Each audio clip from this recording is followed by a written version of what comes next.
ಎಲ್ರಿಗೂ ನಮಸ್ಕಾರ. Big boss ನ ನಂತರ ನನ್ನ ಸಿನಿಮಾ ರಿಲೀಸ್ ಆಗ್ತಿದೆ ಅಂತಂದ್ರೆ ಎರಡನೇ ಸಿನಿಮಾ ಹಿರಣ್ಯ. ಅಂಡ್ ನಿಮ್ಮನ್ನೆಲ್ಲ ನೋಡಿ ಬಹಳ ಖುಷಿ ಆಗ್ತಿದೆ. ಈ ಕಡೆಯಿಂದ ಈ ಕಡೆವರೆಗೂ ಕ್ಯಾಮ್ರಾಗಳನ್ನ ನೋಡ್ತಿದ್ರೆ ಅಂಡ್ ನನ್ನ ಮಾಧ್ಯಮ ಮಿತ್ರರು ಬಹಳ ಖುಷಿ ಆಗ್ತಿದೆ ನನಗೆ. And specially Daali sir and Ragini ma'am, thank you so much for your presence. Hiranya ಸಿನಿಮಾನಲ್ಲಿ ನನ್ನ ಪಾತ್ರದ ಬಗ್ಗೆ ಮಾತಾಡಬೇಕು ಅಂತಂದ್ರೆ ಜೂಲಿ ಅಂತಕ್ಕಂಥ ಒಂದು ಪಾತ್ರ ಮಾಡಿದ್ದೀನಿ.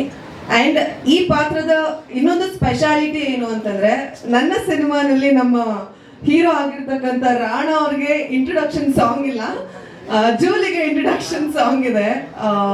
ಸಾಂಗ್ ಬಹಳ ಚೆನ್ನಾಗಿ ಬಂದಿದೆ. ಇನ್ನೇನು ತುಂಬಾ ಬೇಗ ರಿಲೀಸ್ ಮಾಡ್ತಿದ್ದೀವಿ ಕೂಡ.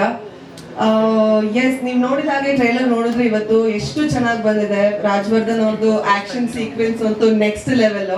ನಾನು ಅವ್ರದ್ದು ಹಿಂದಿನ ಸಿನಿಮಾಗಳನ್ನೂ ಕೂಡ ನೋಡಿದ್ದೀನಿ. ಆ ಪಾತ್ರಕ್ಕೂ ಈ ಪಾತ್ರಕ್ಕೂ ಬಹಳ ಬಹಳ ಡಿಫ್ರೆನ್ಸ್ ಇದೆ. ಅದನ್ನ ಅಷ್ಟು ಚೆನ್ನಾಗಿ ತೆರೆ ಮೇಲೆ ತೋರಿಸಿರೋದು ನಮ್ಮ ಡೈರೆಕ್ಟರ್ ಸರ್. ನನ್ನ ಪಾತ್ರನೂ ಅಷ್ಟೇ ಅಷ್ಟು ಚೆನ್ನಾಗಿ ತೋರಿಸಿದ್ದಾರೆ. ಈ ಜೂಲಿ ಅಂತಕ್ಕಂಥ ಪಾತ್ರ ಅಳ್ತಾಳೆ, ನಗ್ತಾಳೆ, ಡಾನ್ಸ್ ಮಾಡ್ತಾಳೆ, ಎಲ್ಲ ಮಾಡ್ತಾಳೆ. ಸೊ ನಮ್ಮ ಸಿನಿಮಾ ಇದೆ ಜುಲೈ 19ಕ್ಕೆ ರಿಲೀಸ್ ಆಗ್ತಿದೆ. ನಮಗೆ ನಿಮ್ಮೆಲ್ಲರ ಪ್ರೀತಿ ಪ್ರೋತ್ಸಾಹ ಬಹಳ ಮುಖ್ಯ ಆಗುತ್ತೆ. ದಯವಿಟ್ಟು ಎಲ್ಲರೂ ನಮ್ಮ ಸಿನಿಮಾ ಹಿರಣ್ಯನ ನಿಮ್ಮ ಹತ್ರ ಇರೋ ಚಿತ್ರಮಂದಿರಗಳಲ್ಲಿ ಹೋಗಿ ನೋಡಿ ನಮ್ಮೆಲ್ಲರೂ ಹಾರೈಸಿ ಅಂತ ಕೇಳ್ಕೊಂತೀನಿ. Thank you so much. ನಮಸ್ಕಾರ. ಹಿರಣ್ಯ ನನಗೆ ತುಂಬ ಸ್ಪೆಷಲ್ ಮೂವಿ. ನನ್ನ ಸ್ಯಾಂಡಲ್ವುಡಲ್ಲಿ ಫಸ್ಟ್ ಮೂವಿ. ತುಂಬ ಖುಷಿ ಆಗ್ತಾ ಇದೆ. ಜುಲೈ 19th ನನ್ನ ಫಸ್ಟ್ ಕೆರಿಯರ್ ಸ್ಟಾರ್ಟ್ ಆಗ್ತಾ ಇದೆ. ನನಗಿದು ಲೈಫ್ ಕೊಡೋಬೋದು ಮೂವಿ ಇದು. ನನಗಷ್ಟು ಕನ್ನಡ ಸರಿಯಾಗಿ ಬರಲ್ಲ.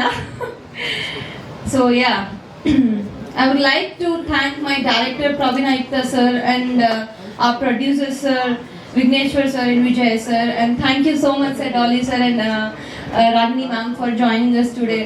I'm very happy to be a part of a Hiranya movie, and yeah, please come and watch on 19th July. Give lots of love to our movie. Thank you so much. ಎಲ್ರಿಗೂ ನಮಸ್ತೆ. ಎಲ್ರಿಗೂ luck ಅಂತ ಇರಬೇಕು. ನಿಮ್ಗೆ ಗೊತ್ತಿಲ್ಲ ನನ್ನ luck Daali sir ಅಂತ. So ನನ್ನ ಸಿನಿಮಾ ಕೆರಿಯರ್ ಶುರು ಆಗಿರೋದು ಅಂದರೆ ಒಂದು ಒಳ್ಳೆ ಹಿಟ್ಟಿಂದ ಶುರು ಆಗಿರೋದು ಡಾಲಿ ಸರ್ ಪ್ರೊಡಕ್ಷನ್ ಗ್ರೂಪಲ್ಲಿ ಅಂತ. Thank you sir, welcome. ನಮ್ಮ ಇನ್ನೊಂದು ಸಿನಿಮಾಕ್ಕೆ ನೀವು ಬಂದಿರೋದು ತುಂಬ ಖುಷಿ. And Ragi madam thank you. Jack Manju sir thank you. So ಇದರಲ್ಲಿ ನನ್ನ ಕ್ಯಾರೆಕ್ಟ್ರು ನಂದೇ ಕ್ಯಾರೆಕ್ಟ್ರು, ಕಳ್ಳನ ಕ್ಯಾರೆಕ್ಟ್ರು. ಹಾಗಾಗಿ ಏನು ಸಮಸ್ಯೆ ಇಲ್ಲ, ಮಾಡೋಕ್ಕೂ ಈಸಿ ಇತ್ತು. ಅದ್ರ ಒಂಚೂರು ಕಾರ್ ಓಡಿಸೋ ಕ್ಯಾರೆಕ್ಟರ್ ಇತ್ತು, ಅದು ನನಗೆ ಅವ್ರ ಡ್ರೈವಿಂಗ್ ಬರ್ತಾ ಇರಲಿಲ್ಲ. ಹಂಗೂ ಹಿಂಗೂ ಮಾಡಿ ಅಳಕು ಬುಡಕಲ್ಲಿ ಗಾಡಿ ಓಡಿಸ್ಕೊಂಡು ಮಾಡಿದ್ವಿ. ತುಂಬ ಚೆನ್ನಾಗಿದೆ ಮೂವಿ. ಆ್ಯಂಡ್ ಇದರಲ್ಲಿ ನಂದು ರಾಜವರ್ಧನ್ ಸರ್ದು ಒಂದು ಜರ್ನಿ ಇದೆ. ಮತ್ತೇನು ಹೀರೋಯಿನ್ ಜೊತೆ ಅಥವಾ ಹೀರೋಯಿನ್ ಫ್ರೆಂಡ್ ಜೊತೆ ಅಥವಾ ಯಾರ ಜೊತೆ ಕಾಂಟ್ಯಾಕ್ಟೇ ಇಲ್ಲ ಈ ಸಿನಿಮಲ್ಲಿ. ನೋಡೋಕ್ಕೂ ಸಿಕ್ಕಲ್ಲ, ಇಂಟರ್ವ್ಯೂವಲ್ಲೇ ಅವ್ರನ್ನೆಲ್ಲ ನೋಡಿರೋದು. ಅದೊಂದು ಬೇಜಾರಿದೆ, ಬಿಟ್ಟರೆ ಮತ್ತೇನು ಸಮಸ್ಯೆ ಇಲ್ಲ. ಚೆನ್ನಾಗಾಗಿದೆ ಸಿನಿಮಾ ನಮ್ಮಿಬ್ರದ್ದು. ಆ್ಯಂಡ್ ನಾನು ರಾಜವರ್ಧನ್ ಯಾವಾಗಲೂ ಮಾತಾಡ್ತಾ ಇದ್ವಿ, ಅಣ್ಣ ನಾನು ನೀನೇ ಹೀರೋಯಿನ್ನು ಮಜಾ ಮಾಡೋಣ ಬಾ ಅತ್ಲಾಗೆ.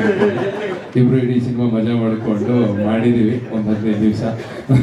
ನನ್ನ ಮುಸುಡಿ ಅವ್ರು ನೋಡ್ಕೊಂಡು, ಅವ್ರ ಮುಸುಡಿ ನಾನು ನೋಡ್ಕೊಂಡು, ಅವ್ರಿಗೆ ನೋಡೋಂಗೆ ಇರಲಿಲ್ಲ. ಹಿಂಗೆ ಕಣ್ಣು ಬಿಡ್ಕೊಂಡು ಮೂಗಲೆಲ್ಲ ಗಾಯ ಮಾಡ್ಕೊಂಡು ಹಿಂಗೆ ಬರೋರು, ಭಯನೇ ಆಗೋದು. ನಾನು ಒಬ್ಬನೇ ನಿಂತ್ಕೊಂಡು ಬಡ್ಕೋಬೇಕಿತ್ತು. ಅಂದರೆ ಅವ್ರ ಕ್ಯಾರೆಕ್ಟರ್ ಡೆಪ್ತ್ ಅಷ್ಟಿತ್ತು.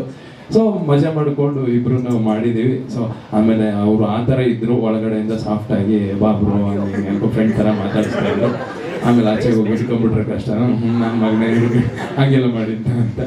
ಇಲ್ಲ, ಒಳಗಡೆಯಿಂದ ಸಾಫ್ಟಾಗಿ ಚೆನ್ನಾಗಿ ಮಾತಾಡಿದ್ವಿ. ತುಂಬ ಚೆನ್ನಾಗಿ ಬಂದಿದೆ. ಆಮೇಲೆ ಈ ಸಿನಿಮಾ ಮಾಡೋಕ್ಕೆ ಮೇಯ್ನ್ ಕಾರಣ ಅಂದರೆ ನೆನ್ಪು ಮಾಡ್ಕೋಬೇಕು, ದೇವಣ್ಣ ನನ್ನನ್ನು ಕರ್ಕೊಂಡೋಗಿ ಮೀಟಿಂಗ್ ಎಲ್ಲ ಕೂರಿಸಿ ಮಾತಾಡಿಸಿ. So thank you Devanna. And producers ಎಲ್ಲರೂ ಚೆನ್ನಾಗಿ ಪೇಮೆಂಟ್ ಕೊಟ್ಟಿದ್ದಾರೆ, ಕರೆಕ್ಟಾಗಿ ಕೊಟ್ಟಿದ್ದಾರೆ, ಏನು ಪ್ರಾಬ್ಲಮ್ ಇಲ್ಲ. ಸೊ ಎಲ್ಲರೂ ಥಿಯೇಟ್ರಿಗೆ ಬನ್ನಿ, ಮೂವಿ ನೋಡಿ, ಆಶೀರ್ವಾದ ಮಾಡಿ. Thank you so much.